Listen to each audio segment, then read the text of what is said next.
ಎಲ್ಲರೂ ಒಗ್ಗಟ್ಟಾಗಿದ್ದಾರೆ ಈ ಇನ್ಸಿಡೆಂಟ್ ಮೇಲೆ ಅಂದರೆ ಎಲ್ಲರೂ ದುಶ್ಯಾಸನಗಳೇ ಅಲ್ವಾ. ಎಲ್ಲರೂ ಕೂಡ RSS ಒಂದೇ ಶಾಲಾ ಮಕ್ಕಳಲ್ಲೇ ರೀ ಇವರೆಲ್ಲರೂ ಒಂದೇ ಶಾಖಾ ಮಠದಿಂದ ಬಂದವರು.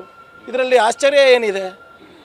ಈಗ ಯಡಿಯೂರಪ್ಪ ಅವ್ರಿಗೆ ಹೆಂಗೆ ಒಂದಾದ್ರು ಇವರು ಯಾರನ್ನ ಒಬ್ಬರನ್ನ ಇವು ಧೈರ್ಯ ಮಾಡಿ ಇಲ್ಲಪ್ಪ ಯಡಿಯೂರಪ್ಪ ಅವ್ರು ಮಾಡಿ ತಪ್ಪು ಅಂತ ಯತ್ನಾಳವ್ರು ಒಬ್ಬರೇ ಹೇಳಿದ್ದು ಯಾವ ವೇದಿಕೆ ಹತ್ತಿಸ್ಬಾರ್ದು ಅಂತ. ಮುನಿರತ್ನ ಮಾಡಿರೋ ತಪ್ಪು ಅಂತ ಒಂದು ನೋಟಿಸನ್ನು ಕೊಟ್ಟಿದ್ದಾರಾ? ಹೆದರ್ತಾರ್ರಿ. ಅದಕ್ಕೆ ನಾ ಹೇಳ್ತಾ ಇರೋದು ಇವರೆಲ್ಲ ಒಂದೇ ಸಾಲಿನಲ್ಲಿ ಕಂತು ಬಂದವರು. ಸೊ ಅದಕ್ಕೆ ಒಂದಾಗಿದ್ದಾರೆ.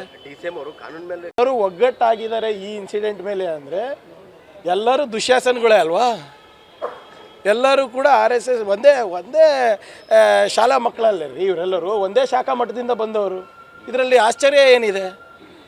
ಈಗ ಯಡಿಯೂರಪ್ಪ ಅವ್ರಿಗೆ ಹೆಂಗೆ ಒಂದಾದ್ರು ಇವರು ಯಾರನ್ನ ಒಬ್ಬರನ್ನ ಇವು ಧೈರ್ಯ ಮಾಡಿ ಇಲ್ಲಪ್ಪ ಯಡಿಯೂರಪ್ಪ ಅವ್ರು ಮಾಡಿ ತಪ್ಪು ಅಂತ ಯತ್ನಾಳವ್ರು ಒಬ್ಬರೇ ಹೇಳಿದ್ದು ಯಾವ ವೇದಿಕೆ ಹತ್ತಿಸ್ಬಾರ್ದು ಅಂತ. ಮುನಿರತ್ನ ಮಾಡಿರೋ ತಪ್ಪು ಅಂತ ಒಂದು ನೋಟಿಸನ್ನು ಕೊಟ್ಟಿದ್ದಾರಾ? ಹೆದರ್ತಾರ್ರಿ. ಅದಕ್ಕೆ ನಾ ಹೇಳ್ತಾ ಇರೋದು ಇವರೆಲ್ಲ ಒಂದೇ ಸಾಲಿನಲ್ಲಿ ಕಂತು ಬಂದವರು. ಸೊ ಅದಕ್ಕೆ ಒಂದಾಗಿದ್ದಾರೆ. ಎಲ್ಲರೂ ಒಗ್ಗಟ್ಟಾಗಿದ್ದಾರೆ ಈ ಇನ್ಸಿಡೆಂಟ್ ಮೇಲೆ ಅಂದರೆ ಎಲ್ಲರೂ ದುಶ್ಯಾಸನಗಳೇ ಅಲ್ವಾ. ಎಲ್ಲರೂ ಕೂಡ RSS ಒಂದೇ ಶಾಲಾ ಮಕ್ಕಳಲ್ಲೇ ರೀ ಇವರೆಲ್ಲರೂ ಒಂದೇ ಶಾಖಾ ಮಠದಿಂದ ಬಂದವರು. ಇದರಲ್ಲಿ ಆಶ್ಚರ್ಯ ಏನಿದೆ? ಈಗ ಯಡಿಯೂರಪ್ಪ ಅವ್ರಿಗೆ ಹೆಂಗೆ ಒಂದಾದ್ರು ಇವರು ಯಾರನ್ನ ಒಬ್ಬರನ್ನ ಇವು ಧೈರ್ಯ ಮಾಡಿ ಇಲ್ಲಪ್ಪ ಯಡಿಯೂರಪ್ಪ ಅವ್ರು ಮಾಡಿ ತಪ್ಪು ಅಂತ ಯತ್ನಾಳವ್ರು ಒಬ್ಬರೇ ಹೇಳಿದ್ದು ಯಾವ ವೇದಿಕೆ ಹತ್ತಿಸ್ಬಾರ್ದು ಅಂತ. ಮುನಿರತ್ನ ಮಾಡಿರೋ ತಪ್ಪು ಅಂತ ಒಂದು ನೋಟಿಸನ್ನು ಕೊಟ್ಟಿದ್ದಾರಾ?